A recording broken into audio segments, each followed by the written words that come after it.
We good? All right, I think we're ready to go. Our next speaker is Professor Michael Poza. Michael's a professor at UPenn. He's been doing fantastic work on contact bridge manipulation, largely with analytical methods. Before that, he did a PhD with Russ Hedrake, and again, many very interesting contact invariant optimization problems and solutions. So I'm very excited to hear what he has for us today. Michael, please take it away. Awesome. Thank you for the introduction. Thank you for also organizing such a fantastic workshop. Looking forward to the rest of the day as well. Before I begin, I want to thank all of the students and acknowledge all their hard work who've done the work. And I also, in this day and age, want to really call out our funding sponsors, in particular the NSF, which has played a really pivotal role in a lot of the work that you're going to see here today, as well as TRI and RI. So this has sort of been one of the ongoing debates. I don't intend to add anything new to that discourse today, but want to at least position the talk.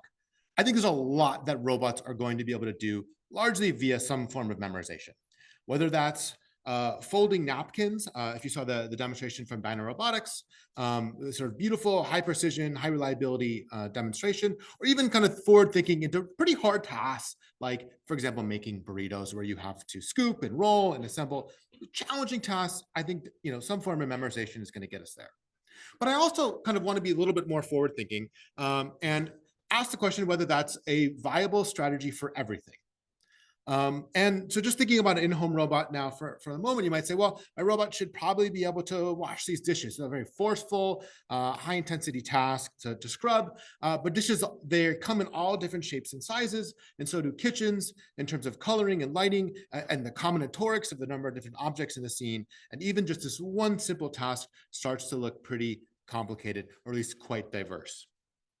Right? Perhaps you have a baby and you want to get more tool use involved and you're doing some kind of bottle scrub, bottle brushing as well. This is just even scratching the surface of the kind of things you want a robot to do, because I'm not going to buy a robot for my house just to wash dishes. I want it to help put them away, or to cook, or to clean, and help organize. And again, I'm not going to change your mind here today. But one of my, getting on my soapbox for just a moment, I would say, even if you believe in scaling, even if you believe in the bitter lesson as the end all of robotics, I hope that some part of you is holding out the chance that maybe that's not the end of the story. And I think if that's the case, then we as academics have the responsibility to explore possible alternatives and explore possible ideas rather than simply pursuing a singular path. So I'm excited that people are going down that road of scaling, but I also think we should be asking the question of what alternatives might be necessary in the future. Okay, so with that in mind, the kind of work that drives the research in my lab is to say, look at a task, say something like an in-home task, and try to generate a recipe for novelty. Right? We would like to be able to encounter the scene with onions and knives and have eggs sort of hidden somewhere behind the parsley, and be able to make sense of the scene actively or passively, and then to ultimately take some kind of actions to accomplish a goal. I think this is a reasonable objective that our robot should be capable, even if it's not quite memorized a solution in this domain. In the case of my work, what this means is that somehow I'm going to make some kind of action condition predictions. Call it a model if you like. And I'm going to use some kind of structured representation, because I think the idea of composing this scene into objects that perhaps have semantic meaning, that perhaps have rigid pose, maybe not the parsley, that they're going to find some kind of value from this decomposition. Okay. Of course, this is not a new idea. This is a very old idea, but it's an idea that's seen a lot of impact all across engineering. It helps manufacturing. It helped get us into space and onto the moon.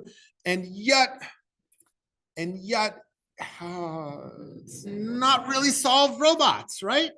I'll give it to Animesh and Russ and everyone from the debate the other day. It's not quite solve robots.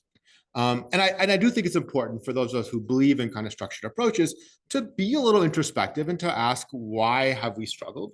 And I don't have the answer to that. I sort of gave away my personal spin on it, but I think one aspect to it, at least one element here, is that there's a difference between flying in space and manipulating objects, and the contact is a big part of that difference.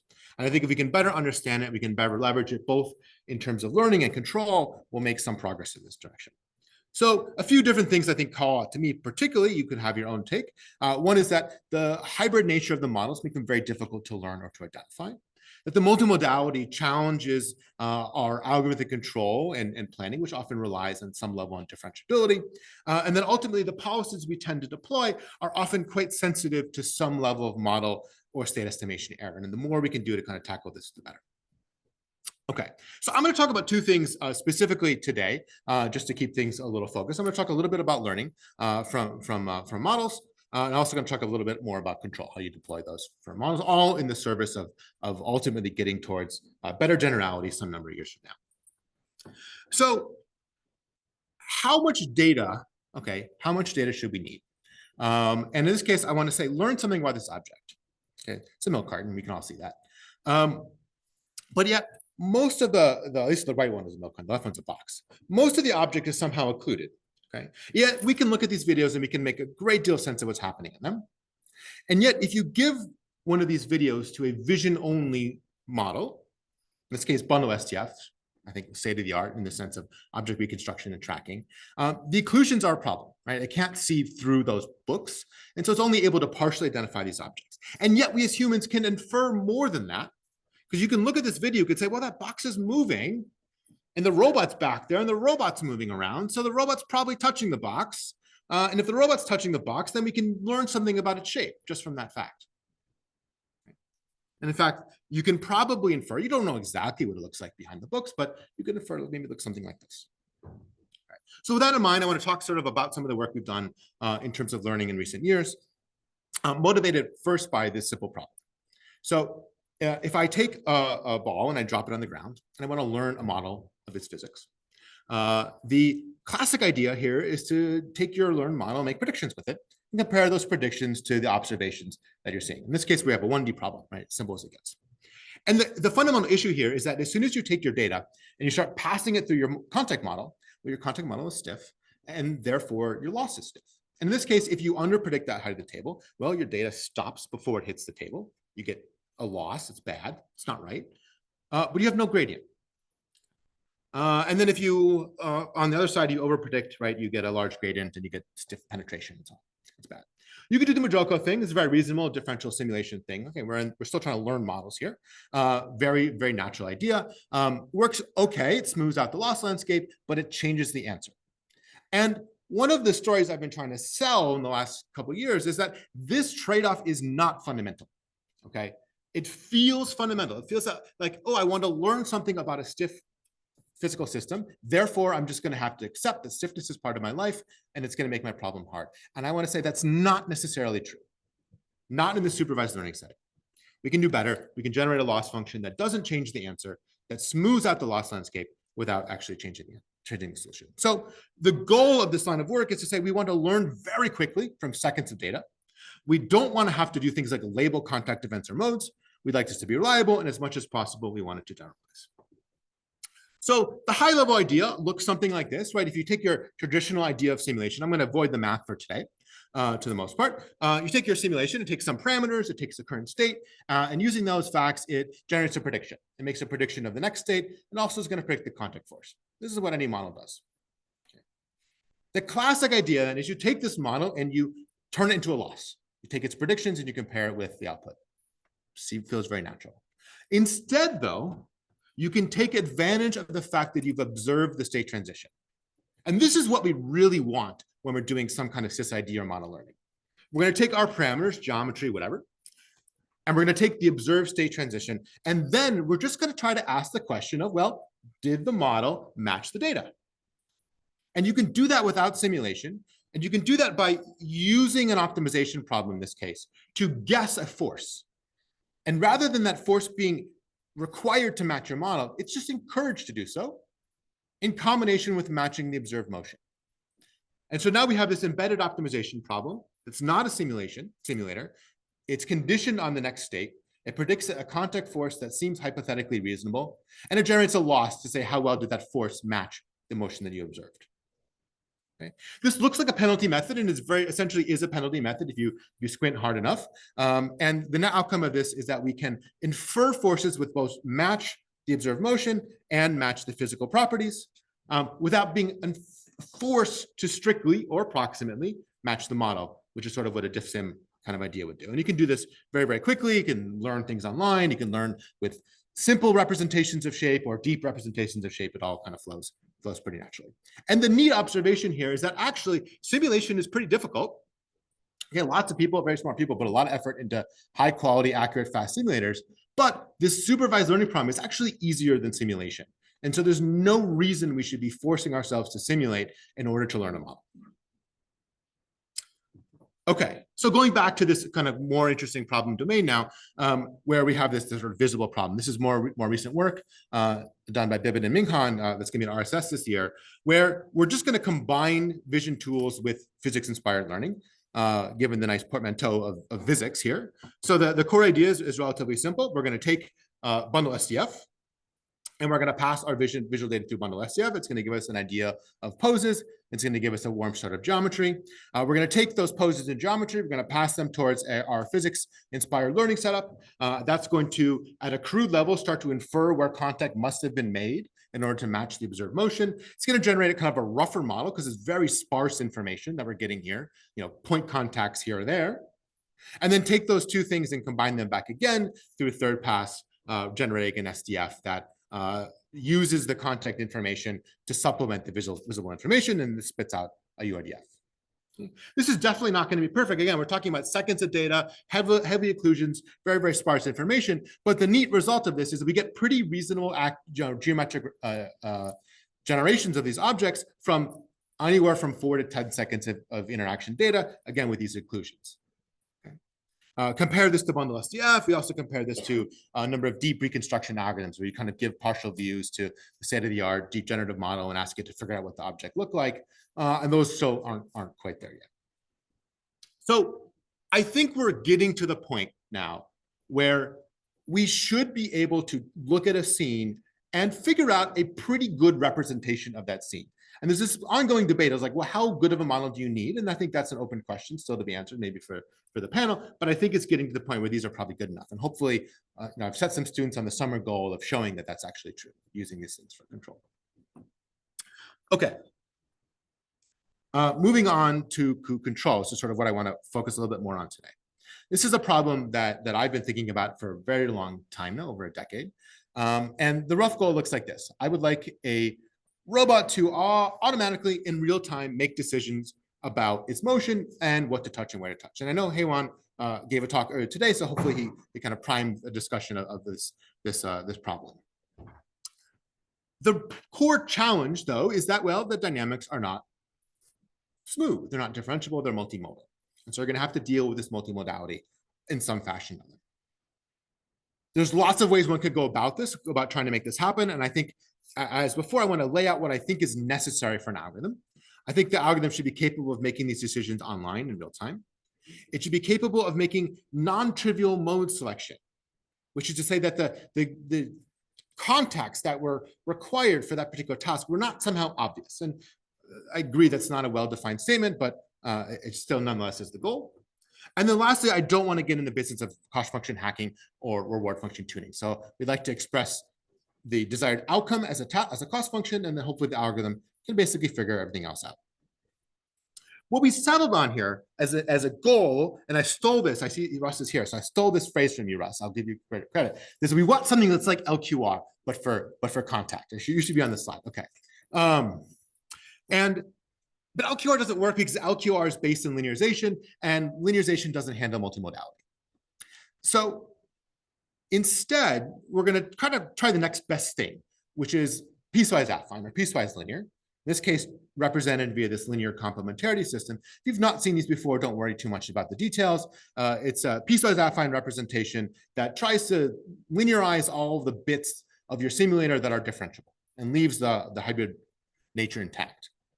Of course, if you take this representation and you stick it into your control problem, well, now your control problem or your MPC problem is non-convex. It's a QCQP, or maybe it's a mixed integer problem. No matter what, you're not solving this in real time, at least not today. So we're going to have to take shortcuts, and that's where I think that desiderata from before comes in handy. What we've settled on after some trial and error really is an approach that's based in ADMM, something we call consensus complementarity control, or C3. And because it's ADMM, it's going to split the problem into two subproblems. The first subproblem is just a quadratic program. This quadratic program is allowed to hypothesize contact forces without any regard for physical reality. Okay, you want the object to move? Great, there's some forces between the robot and the object that are making it move. All right, the second stage now is a projection onto the non-convex complementarity constraints. This is what's now enforcing things like no contact at a distance. And the beauty of this setup is that because we have to have relatively long prediction horizons to the point where the algorithm can see the benefit of going out, making contact, and sort of using that contact to some desired purpose. In this setup, that long prediction horizon is not a big problem because this projection operation naturally decomposes into independent problems across the prediction horizon. And so we don't pay a huge penalties. We can heavily leverage parallelization here for long prediction horizons. And then it's ADMM, we run this towards agreement. Dirty secret here, we run anywhere between 1 and 5 ADMM iterations. We are nowhere close to convergence. Okay. What does that do at the end of the day is we can specify very natural task objectives. Move the ball, move both balls in some desired direction. And the contact sequence here is emerging entirely from MPC with one caveat that I'll come to later. With no caveats, we can solve even more interesting tasks here. So here we have a hierarchical controller. It's abstracting the end effector, the robot as an end effector that can move around. It's imagining contact between the end effector and the plate in 3D, contact between the plate, the tray, and the supports also in 3D. And we've given it the goal of moving the tray and minimize some U squared effort. That's it. No other cost functions here. Right? You give it one set point, it picks up the tray, it recirculates the end effector through these stick step transitions because it has to, because there's no other way to solve this task. You give it another set point to lift it up, and a third set point to put it back. And again, this shuffling motion emerges entirely from MPC in this case. Tuning required. Because it's model-based, though, you start to edge towards generality now. You can change the model, you can change the task. You can say, rotate the tray. And there just happens to be a wall next to you. And the thing that just comes from a well-designed controller is that, well, you have to roll the tray along the wall. That's the only way to get this done.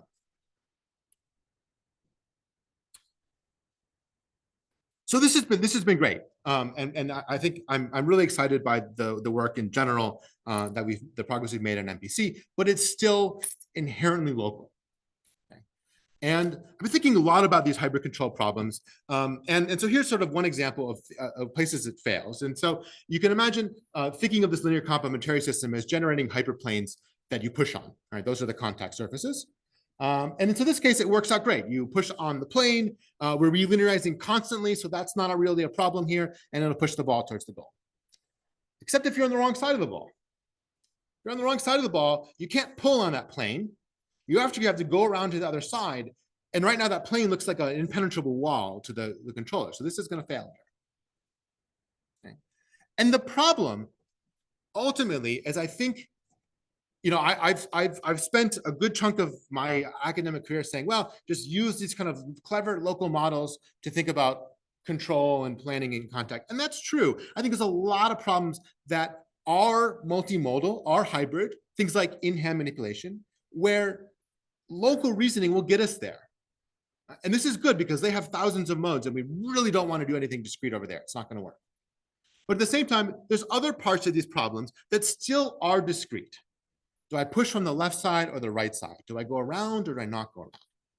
And the hope now, okay, I'm not going to provide a full answer today, but the hope is that we can say that all of these hybrid problems are not exactly the same. And that hopefully we can use gradient-based algorithms for some chunk of them, the ones where you have tons of modes that are not they're not enumerable easily. And whatever's left over is the part that's irreducibly discrete.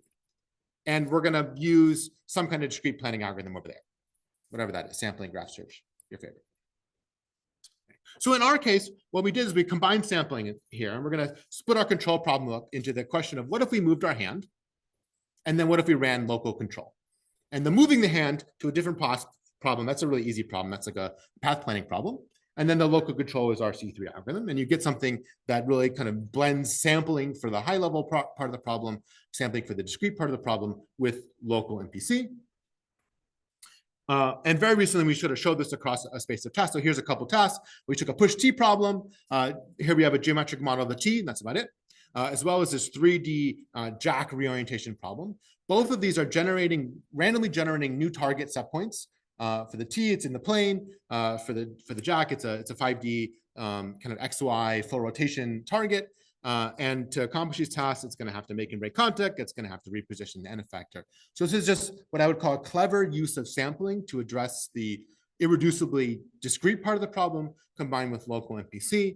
And we get, I think for the T, something like 70 pushes successfully in a row before it loses it. And I forget 30 or so with the jack multiple times where it just can continue hitting these targets over and over again. And because it's controlled, by the way, okay, because it's controlled, you actually hit pretty high precision targets for these. Right. So we don't sort of suffer from the problem of getting really fuzzy around the goal. We can actually continue making progress and hit these precise targets if we want to, although it may take longer to really kind of keep nudging the object back and forth until you finally get it. Okay, so I'll wrap up there. And I think kind of leave with the idea that I think we're starting to get there, right? I think we're starting to get there towards this goal of maybe we're not going to be as effective as the RL policy or the imitation learn policy with tons and tons of data. But if you have to step outside of your distribution, if you have to step outside and deal with novelty, I think we can, as a community, not just myself, but I think we as a community can offer solutions that will be effective in handling novelty. Okay, the last thing I will say is, particularly for the students out there, I encourage you to find problems where you have unique ideas, unique insights, unique skills to offer. Right? Find a problem where if you don't solve it, no one else is going to. Right? That's where I think you can really make an impact in research, as opposed to chasing kind of the latest thing that everyone else is also chasing. So I think you can do it. I'm encouraged to see what you come up with, and I'll be happy to take questions and join the discussion later. Thank you. Awesome.